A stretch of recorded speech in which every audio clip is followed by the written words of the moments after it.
Bueno, sean bienvenidos una vez más y aprovecho para dar la bienvenida a las personas que se unen a través de internet el día de hoy. Como les decía, vamos a hablar de un tema profundo el día de hoy, un tema pesadito. Miren, en 1940, C.S. Lewis, que es un autor cristiano muy conocido, escribió un libro que se tituló El problema del dolor. Es una de las incógnitas que más atormentan a los pensadores cristianos y escribió de forma brillante, pero filosófica, teológicamente, cómo puede coexistir un Dios bueno con el sufrimiento del ser humano. 20 años después de publicar su libro, falleció su esposa, Joy. Y entonces Lewis quedó devastado por la muerte de su esposa y empezó a llevar un diario en donde registraba todas sus emociones, todo lo que sintió, el dolor profundo que sintió con esa pérdida. Y entonces descubrió algo que todos descubrimos tarde o temprano. Una cosa es explicar el sufrimiento y otra cosa es sufrir. Es muy diferente. Y entonces publicó un año después todas sus memorias acerca de ese año o esos años que pasó en ese dolor profundo, en un libro que tituló Una pena observada.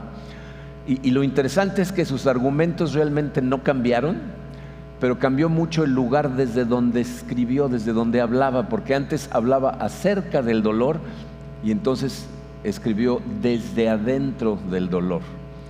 Les digo esto porque el día de hoy vamos a terminar nuestra serie, Preguntas Difíciles, y vamos a hablar de unas preguntas que nos hicieron varias personas también de diferentes formas, pero que en conclusión lo que preguntaban es ¿por qué permite Dios que haya dolor y sufrimiento?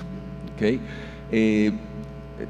Lo que descubrimos todos los que atravesamos por cosas muy dolorosas es que cuando una persona está sufriendo, lo que necesita no es primero que le des una explicación acerca del dolor. Muchas veces lo que necesitamos saber es en dónde está Dios cuando estamos atravesando todo ese dolor. Entonces yo sé que habemos personas en esta sala que estamos en diferentes momentos de nuestra vida espiritual y emocional. Algunos están atravesando por tormentas profundas, otros a lo mejor ya las sobrepasaron, otros están por entrar a ellas. Y entonces vamos a escuchar estas cosas de forma muy diferente. Pero sé que para muchos de nosotros nada más tocar el tema es doloroso. Nada más hablar acerca del dolor duele. Y por eso quiero ser muy cuidadoso con nuestros corazones el día de hoy. Y con la ayuda del Espíritu Santo espero que recibamos luz, de forma que salgamos reconfortados y fortalecidos con la palabra de Dios. ¿Okay? Entonces vamos a ponernos en sus manos y vamos a platicar de este tema. Padre, te damos gracias, Señor, por tu amor, gracias por permitirnos vivir un día más y poder pasar esta mañana en tu presencia y en la compañía de tu familia, estudiando este tema que no es fácil, Señor, pero que cuando lo atravesamos tomados de tu mano puede ser algo muy reconfortante para nosotros. Quisiera pedirte que trabajaras en el corazón de todos los que estamos escuchando estas palabras, Señor, para que escuchemos tu palabra como tú la diseñaste y eso nos ayude a salir transformados, Padre. Nos ponemos en tus manos, Señor, en el poderoso nombre de tu Hijo Jesucristo. Amén. Miren, una cosa que es sorprendente, pero no debería de serlo, es que a la mayor parte de los cristianos, cuando de repente atravesamos por cosas muy dolorosas, nos toma por sorpresa, ¿no? O sea, como que dices, ¿qué? ¿Por qué sucedió esto? En la Biblia Jesucristo nos advirtió, nos dijo, en este mundo afrontarán aflicciones, pero tristemente en esos pasajes en donde habla de estas cosas no explica el por qué. O sea, no nos dice por qué experimentamos sufrimiento, y me encantaría poder darte una respuesta totalmente articulada, basada en la Biblia, de parte de Dios, de por qué sufrimos. Pero la verdad es que mientras estemos de este lado de la Biblia, de la vida, eso realmente no es posible. Dice el apóstol Pablo en 1 Corintios 13, versículo 12, escribió estas palabras, dice: Ahora vemos de manera indirecta y velada, como en un espejo, pero entonces veremos cara a cara. A lo mejor el versículo no nos expresa de forma tan clara como debería lo que está tratando de decir el apóstol Pablo. Corinto era una ciudad famosa por los espejos que producía, pero en la época de Cristo los espejos eran imperfectísimos. O sea, las imágenes no eran tan nítidas como un espejo en donde te ves el día de hoy y ves claramente todas las arrugas que tienes. Los espejos de esa época te veías borroso. Entonces lo que Pablo está diciendo es que hay cosas acerca de los planes y propósitos de Dios que mientras estemos en esta tierra los vamos a ver de forma incompleta.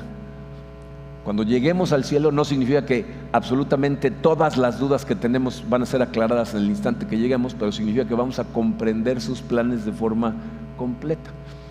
Pero así como es importante saber que no podemos ver perfectamente, es igual de importante saber que sí nos ha dejado iluminación suficiente a través de su palabra. La Biblia de alguna manera funciona como un faro.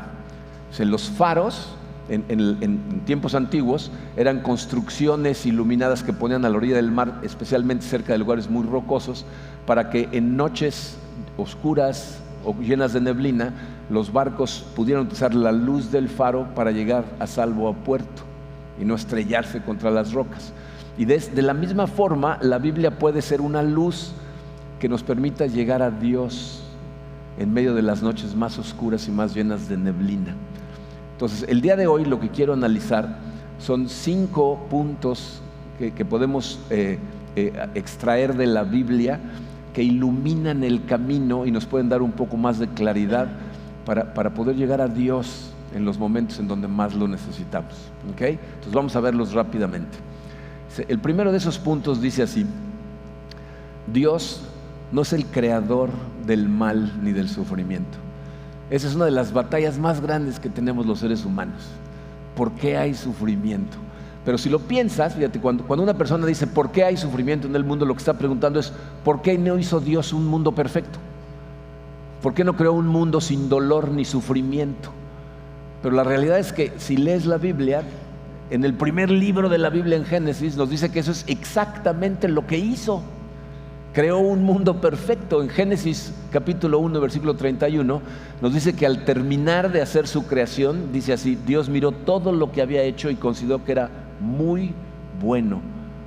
O sea, Dios vio la creación y dijo: esto está en perfecta armonía, aquí hay paz, no hay sufrimiento, solo hay amor, esto está perfecto.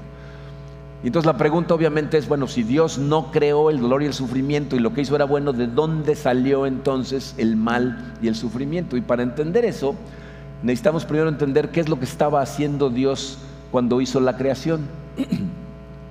Bien, entendemos por las cosas que nos explica la Biblia que Dios nos creó para tener una relación personal con nosotros.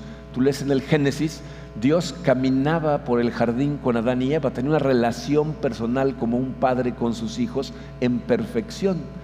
¿Okay? Esa relación funciona para la gloria de Dios cuando nosotros le damos gracias a Dios por todos los regalos que ha creado para nosotros, y para gozo del ser humano que disfruta de esos regalos, pero reconociendo a Dios como su creador.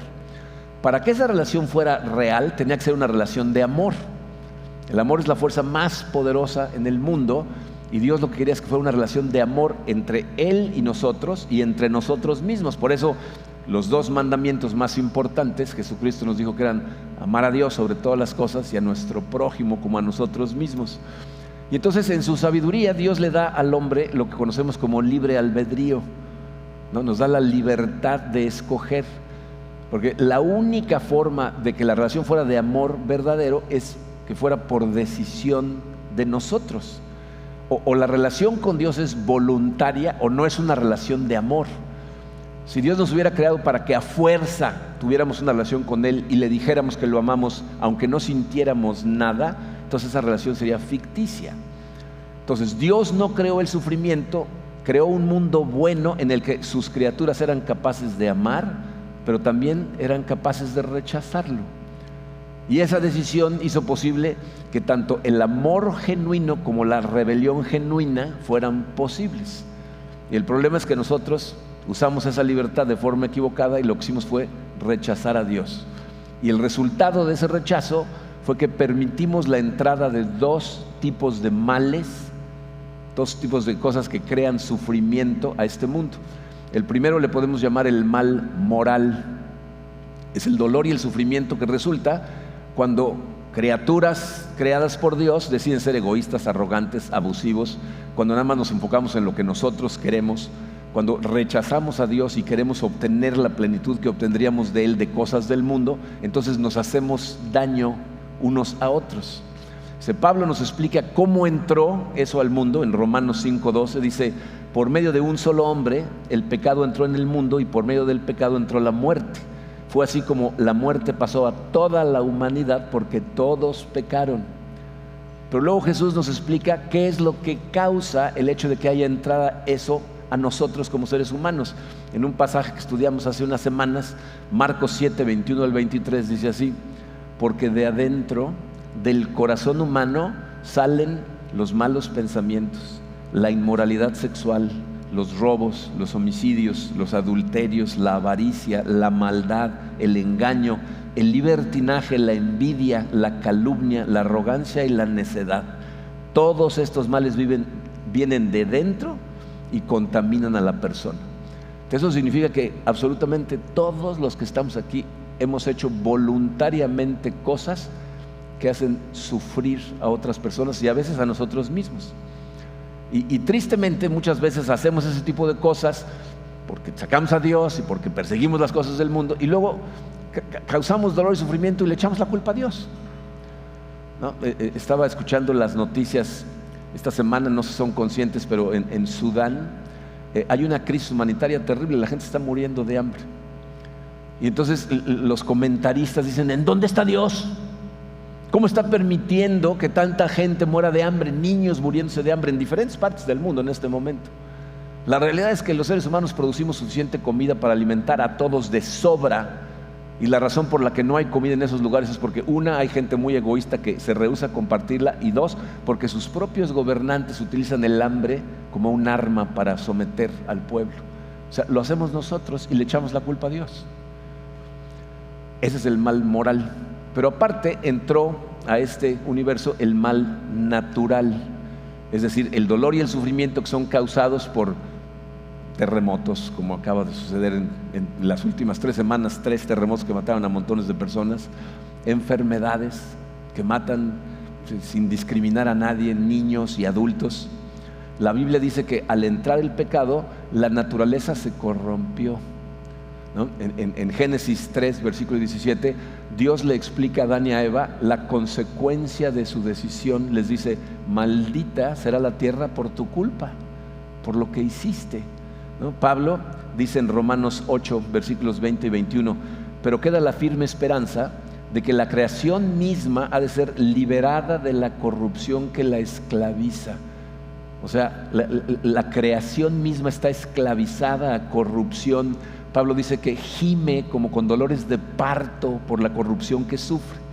Entonces es muy importante para tu corazón, para la fortaleza de tu fe, el saber que Dios no creó el dolor y el sufrimiento. Creó un mundo con el potencial de que se diera, y si preguntas por qué lo hizo así, es por amor. Y hay gente que evidentemente dice: pues, ¿no lo pudo haber previsto? ¿No pudo haber sabido que esto iba a suceder? Y entonces, ¿para qué lo hizo?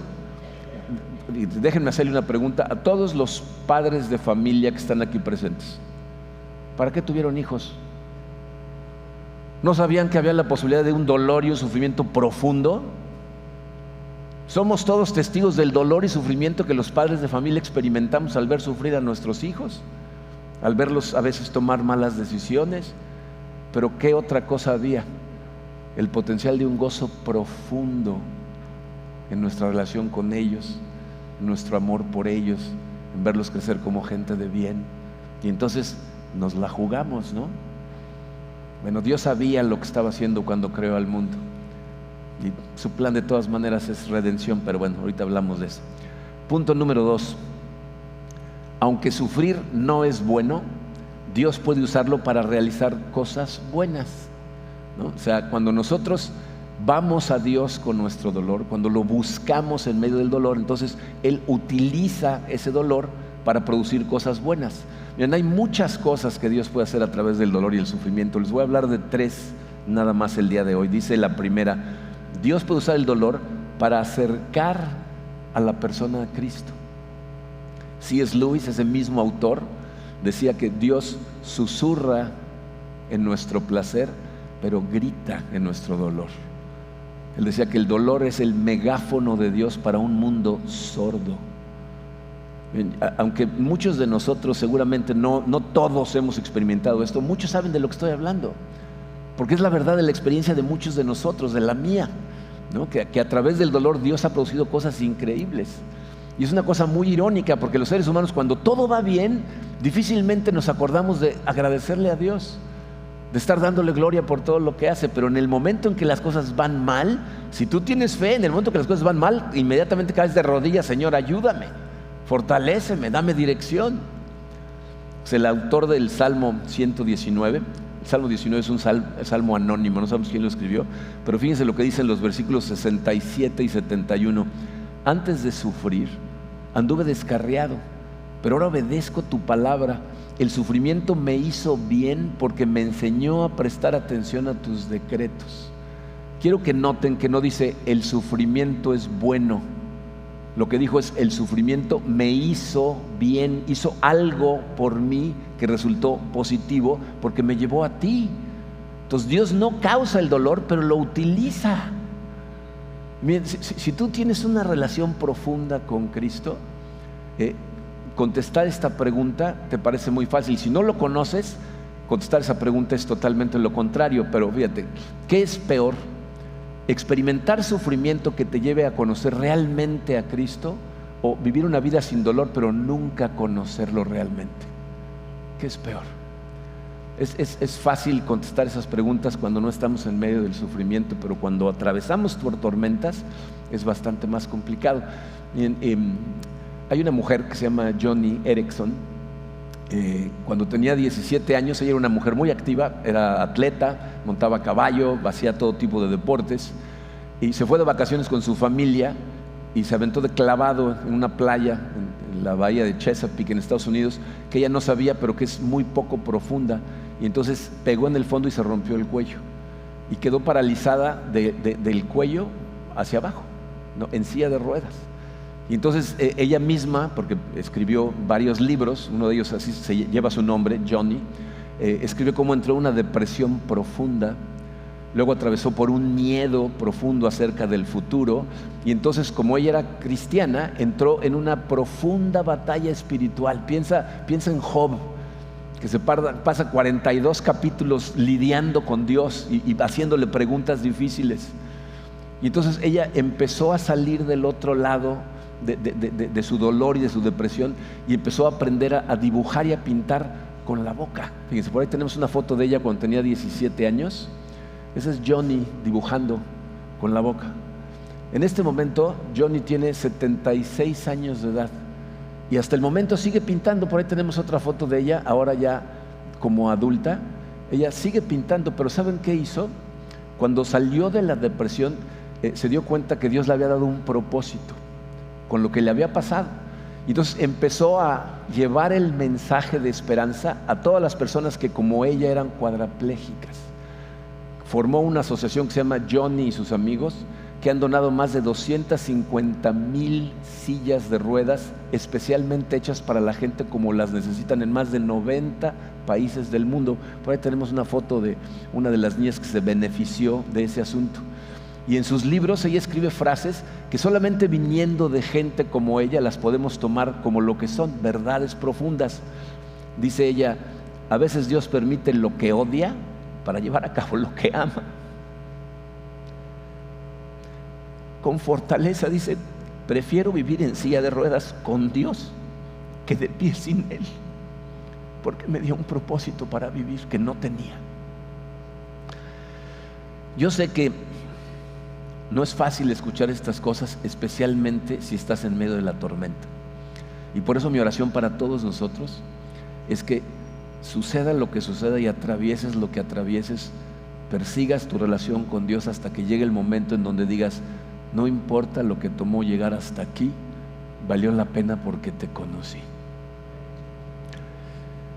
Otra forma en que Dios utiliza el dolor, Dios usa el dolor para moldear nuestro carácter, es decir, lograr que nos parezcamos cada vez más a Cristo. Dice en Romanos capítulo 5, versículos 3 y 4, dice Pablo: también nos regocijamos en nuestros sufrimientos, porque sabemos que el sufrimiento produce perseverancia. La perseverancia, entereza de carácter, y la entereza de carácter, esperanza. O sea, todos los que hemos atravesado por un proceso de transformación de la mano de Dios, sabemos que el cambio en tu carácter, el aplicar la sabiduría de la Biblia en tu vida, el vivir la vida correctamente que transforma tus relaciones, es a través de un proceso que involucra sacrificio, involucra dolor e involucra pruebas, ¿no?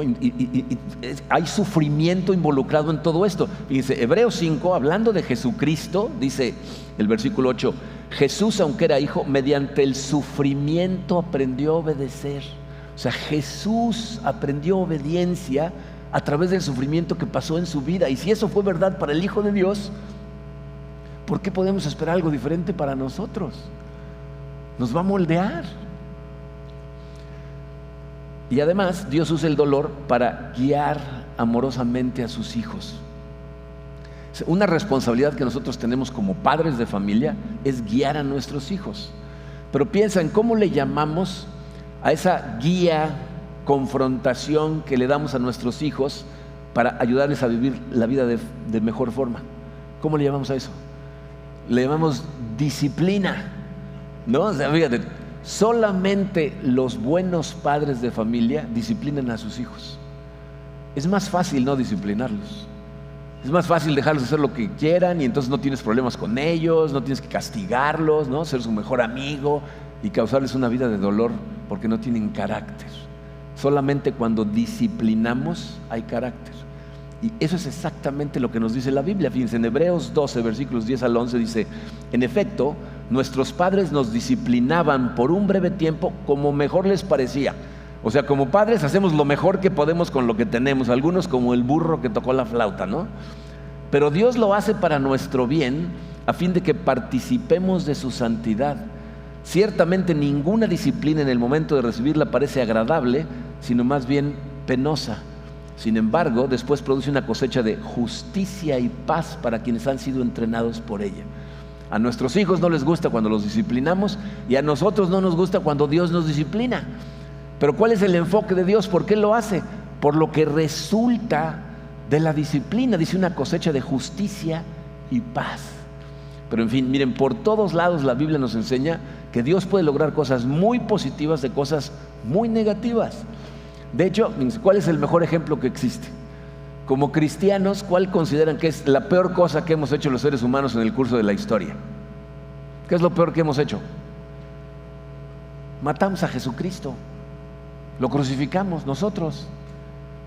Y ahora, como cristianos, dime, ¿cuál crees que es la cosa más maravillosa que ha sucedido en la historia del mundo? La salvación que obtuvo Cristo para nosotros a través de su muerte. O sea, Dios utilizó lo peor que hemos hecho para producir lo mejor que hemos experimentado. Entonces Dios puede sacar cosas maravillosas de cosas muy dolorosas. Ahora, escúchame claramente, eso no significa que a Dios no le importa tu sufrimiento. Significa que no lo desperdicia. Él no lo causa, lo aprovecha para nuestro bien. Pero bueno, ni fue el creador del dolor y el sufrimiento, y aunque es malo, Dios puede hacer cosas buenas. Punto número 3. Llegará el día en que el sufrimiento cesará y el mal será juzgado. Dice, mucha gente en donde se atora es con las injusticias de este mundo. No, mucha gente quiere juzgar a Dios, ¿no? Y dice, ¿por qué no hace algo al respecto? ¿No? Criticar a Dios por el estado del mundo actual sería como leer en medio de un libro un capítulo y luego tirar el libro a la basura porque no me gustó el final. Ni siquiera llegaste al final, nada más leíste un capítulo.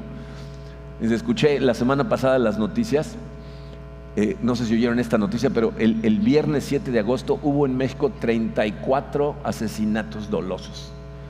Y a la persona que lo escuché dar la noticia decía, ¿cuánto tiempo va a durar esta impunidad?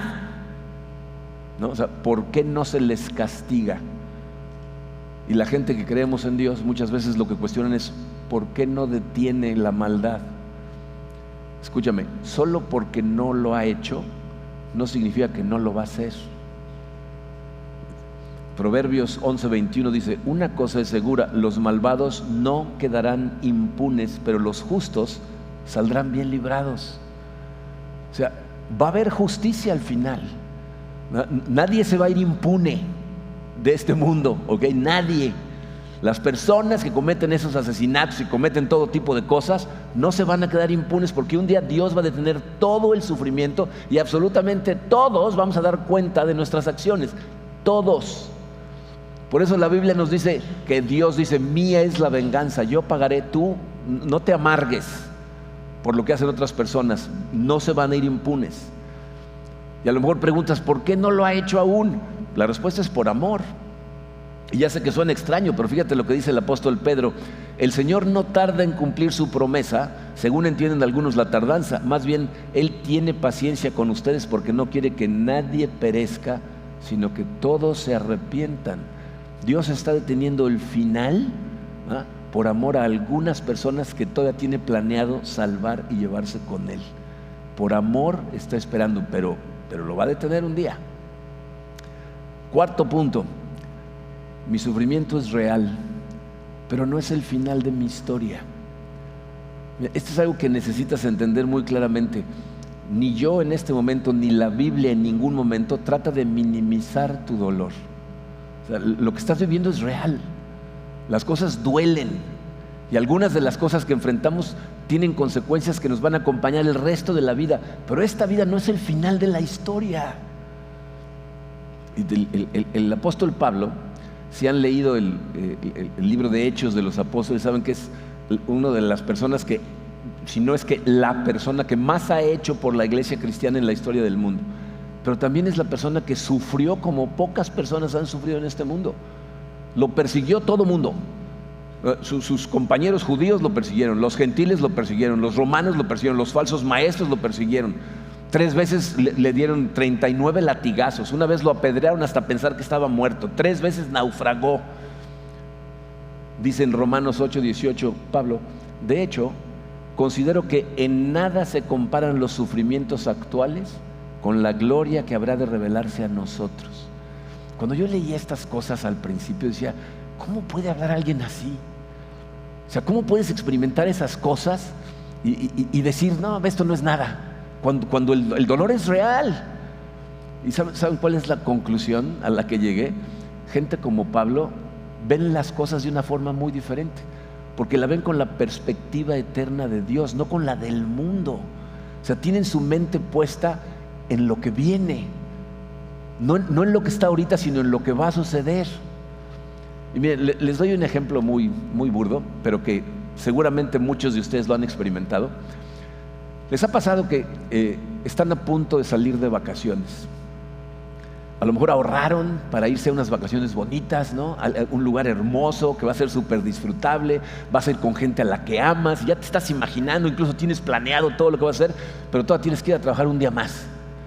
Y llegas a trabajar y ese día hay un estrés en la empresa porque hay un montón de problemas y todo el mundo está jalando el pelo y nadie sabe qué hacer, y tú andas flotando entre la gente feliz, en la inopia. Todos sufren, pero tú no sufres de la misma manera. ¿Por qué? Porque tu mente ya está en las vacaciones, ¿no? Te dice: se está cayendo la empresa. Y dices: sí, qué pena, ¿no? O sea, pero tu mente ya está donde te vas, ¿no? Porque piensas: voy a disfrutar profundamente en mis vacaciones, aunque tú y yo sabemos que las vacaciones no van a ser perfectas, ¿no? Que a lo mejor va a haber situaciones también incómodas y molestas, y luego la gente tiene accidentes en sus vacaciones, ¿no? Pero aquí Pablo está hablando de poner tu mente en un lugar en donde sabes que va a haber una perfección total.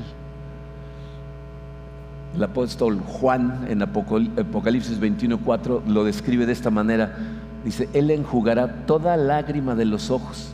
Ya no habrá muerte, ni llanto, tampoco lamento, ni dolor, porque las primeras cosas han dejado de existir. ¿Notaron lo que acaba de decir? Fíjense. Aquí Juan no dice: entonces Dios te va a explicar cada una de tus lágrimas, te va a explicar por qué sufriste, ¿no? Dice: las va a enjugar. ¿Qué significa esto? La esperanza de un cristiano no consiste en que un día vas a entender por qué sufriste. Nuestra esperanza está puesta en que Dios va a hacer desaparecer todo lo que nos hace sufrir.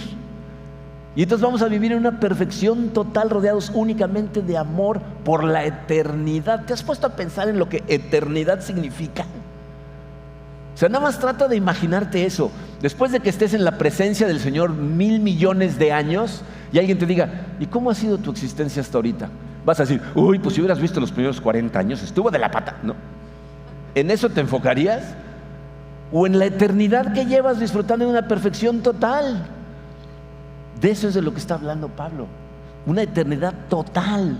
Y esa es la imagen que nos ponen del cielo. No están minimizando nuestro dolor, lo está poniendo en perspectiva con lo que un día vamos a disfrutar. El último punto que quiero ver hoy, número 5, dice: podemos permitir que el dolor nos aleje de Dios o nos lleve hacia Él. Bien, el sufrimiento es una experiencia universal. Todos vamos a enfrentar adversidad que produce dolor y sufrimiento. Y honestamente, algunas personas más que otros. Pero esta es una realidad. O sea, esto o te aleja de Dios o te lleva hacia Él. ¿Y sabes qué es la diferencia? La actitud con la que enfrentas las cosas. Susie Larson, Johnny fue la otra mujer de la que hablé. Susie Larson es una mujer que escribe devocionales. Ella en las primeras décadas de su vida también estuvo en una batalla con su salud tremenda y salió adelante. Y ella escribe en un devocional que se llama Prevalece, dice: nuestras circunstancias no nos limitarán tanto como pensamos, pero nuestras actitudes sí. Y esa es una realidad, y eso es algo que hemos experimentado. Nosotros hemos tenido la experiencia aquí en la iglesia de familias o personas que enfrentan situaciones muy similares y unas se amargan, se enojan, se encierran, ¿no? Y no nada más se amargan ellos, amargan a toda la gente a su alrededor, ¿no? Pierden su fe. Y hemos visto personas con las mismas circunstancias que buscan a Dios, salen fortalecidos y aparte, como Johnny, ponen su dolor a trabajar. Tristemente, no toda la gente se beneficia del sufrimiento, porque el beneficio, ese sí es opcional. El sufrimiento no, a todos nos va a tocar, pero el beneficio es opcional. Jesucristo en Juan 16:33 dice: les digo todo esto para que encuentren paz en su unión conmigo. En el mundo ustedes habrán de sufrir, pero tengan valor, yo he vencido al mundo. Dice, las dos cosas que más necesitamos: paz para manejar el presente, valor para enfrentar el futuro sin importar lo que venga. Jesucristo dice, las obtienes, ¿sabes cómo? En unión conmigo. Ven a mí, corre hacia mí. Deja de cuestionar estas cosas. Miren, podemos pasar toda la vida preguntando por qué permite Dios estas cosas. Si te la pasas preguntando eso, es muy probable que nunca recibas una respuesta, porque Dios no da respuestas a eso. Pero hay otra pregunta que es bastante más profunda, que es la que debemos hacernos, es: ¿dónde está Dios mientras estoy pasando por esto? Porque la respuesta del cristianismo es extraordinaria. Nos lo dice constantemente: no estás solo. No nada más no estás solo, ¿ah? Tienes al alcance a un Dios que entiende perfectamente tu sufrimiento, porque para eso vino Jesús a esta tierra.